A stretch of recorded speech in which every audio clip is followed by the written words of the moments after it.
All right, hello everybody. Welcome. Thank you for watching.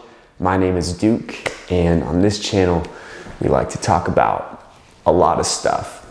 But every once in a while, kind of have a video about mental health and, some things from the past. I like to rehash those. And the hope is, to help people out there who may be struggling with mental health issues, because I have in my past and feel like I have value to bring. So with that, I'd like to talk about overcoming depression and how I did it. So like I said, hopefully someone out there watches and finds some inspiration to, maybe change their perspective or take action in their journey to overcome depression. So just kind of a brief background on my story with this. I'm 25 now. When I was like 19, 20, I was kind of going through some pretty hard times in my life, and didn't have any direction, no goals, didn't know what I wanted to do with my life, and had basically flunked out of my most recent semester of college and was just really, really depressed. Just felt like rock bottom to me. And I know that there's people out there that have, been through things that are much worse. It could always be worse, but, to me, it was very, very, very depressed. Was having suicidal thoughts and didn't really know where to go with that. And the only place I knew was to go to the doctor. So I go to the doctor and I, just like a regular physical basically. And I say, look, man, like I'm just having thoughts of offing myself. I'm finding it hard to wake up in the morning. I just don't have the will to go out and do things. And he said, oh, okay, here's a prescription for antidepressants, and here's a referral to a psychiatrist. And I said, okay, thank you.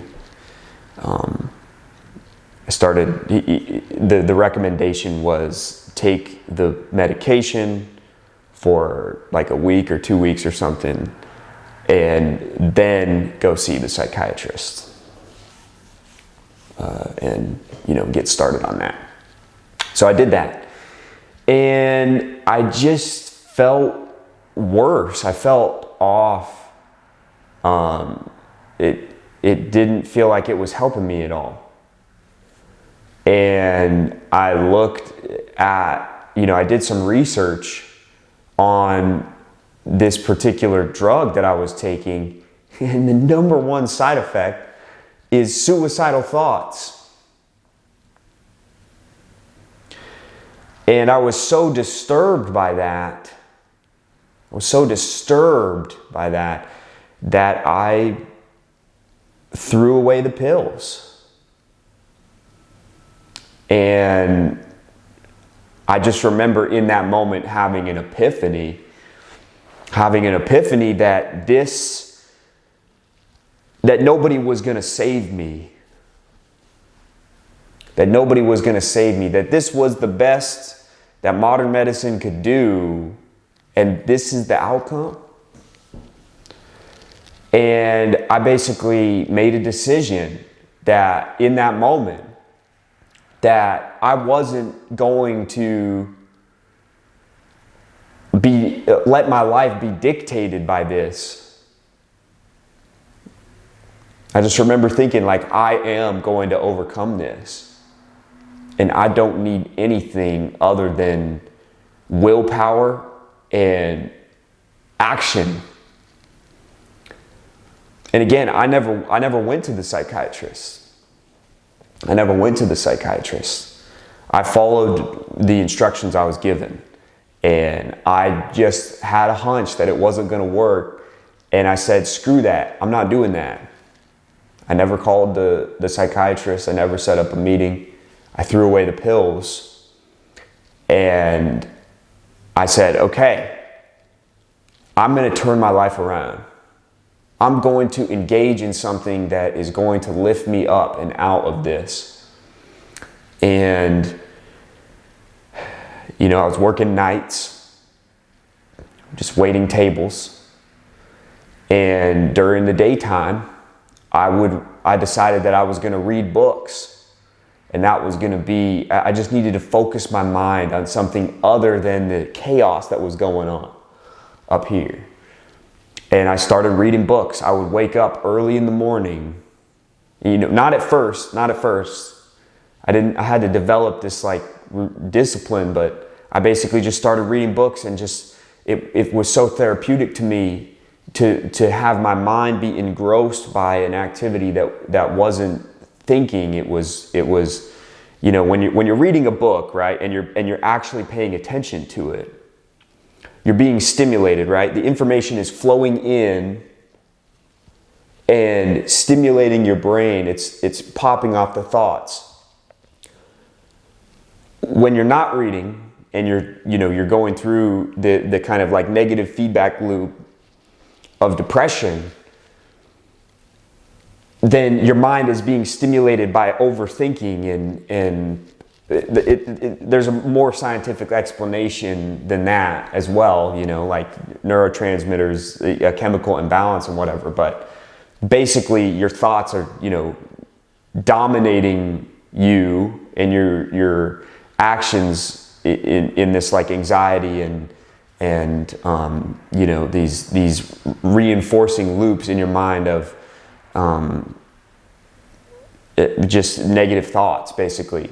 And so when you're doing something, when you just kind of like eliminate that by intaking information that's healthy information, you're kind of you're tamping that noise down the best you can, right? You're distracting yourself, you're distracting your brain, you're tricking it into focusing on something else. And I decided to read as a healthy way to do that to myself. And I did that for about 6 months. And after a little bit, I started feeling really motivated. I would wake up early. I would read books. I read so many books. I couldn't even tell you how many books I read, but it was, you know, I was reading a couple books a week at that point. And that saved me, man. I wasn't depressed anymore. And I had accomplished a lot. Each book was an accomplishment. I had no direction in life, and I felt like I hadn't accomplished anything. And then when I read all these books, I had momentum. I was accomplishing things, even if there was no, I wasn't getting paid to do it. I wasn't, getting accolades. I wasn't getting recognition. I was just silencing the noise in my brain. And, you know, to those of you out there that are struggling with depression and you feel really trapped by this system, that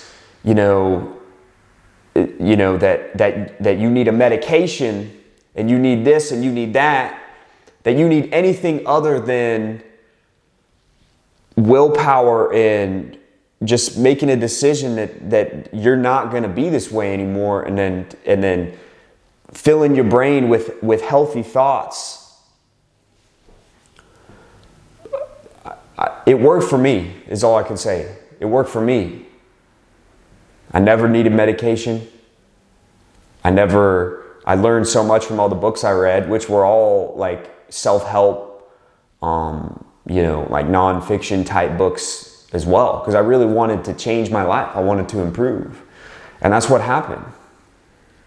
And in that 6 months, I basically gained the willpower back to go and finish college. And I did. I finished early after that because I had this like work ethic of like reading the textbooks, when I had never read textbooks before in any of my classes in high school, college, or whatever, and I always read the textbook at that point, and I just was able to do really well in the classes. And it's really powerful what can happen when you just make a decision. I've said this in a lot of other videos, especially the one about rekindling my love with my ex-fiance that I'm back together with now. That when you just make a decision to do something, and maybe it seems impossible or it seems insurmountable, but you just decide, you just say, like, I am going to do this. I'm going to overcome this. It's just incredible what can happen. And that day, I just remember I looked in the mirror. I looked in the mirror with tears streaming down my face. And I just remember, saying, like, this isn't me right now. This isn't me. I'm better than this. I'm better than this, man. And I'm not going to let this dictate my life. And I took control. I took control, and it worked. And I think that it can work for you as well. I think it can, but only if you believe. Only if you believe. Faith is what you need to accomplish it. The belief that you can overcome that, and that all of the power to do that lies within you, your soul, your brain, and your spirit inherently. So, look, maybe it sounds crazy. Maybe it sounds far-fetched. Like it's not scientific enough. I get it. But the fact of the matter is that the brain is much more powerful than we really understand. And if you look at anything great that's been accomplished, it has been accomplished primarily through the belief that it will be accomplished, and then a series of actions taken to do so. So, anyways, I really found that to be very valuable to me in my struggle with depression. And let me just clarify this by saying that depression is normal. Okay, like everybody is depressed at one point or another, and if someone tells you that they've never been depressed, well, they will at some point, or they're just lying to you, right? This is a normal part of life. It's like how the economy goes up and goes down, how there's booms and busts, how there's a night and a day, how there's a flood and a drought, a yin and a yang, up, down. The dichotomy of life is such that you cannot escape depression.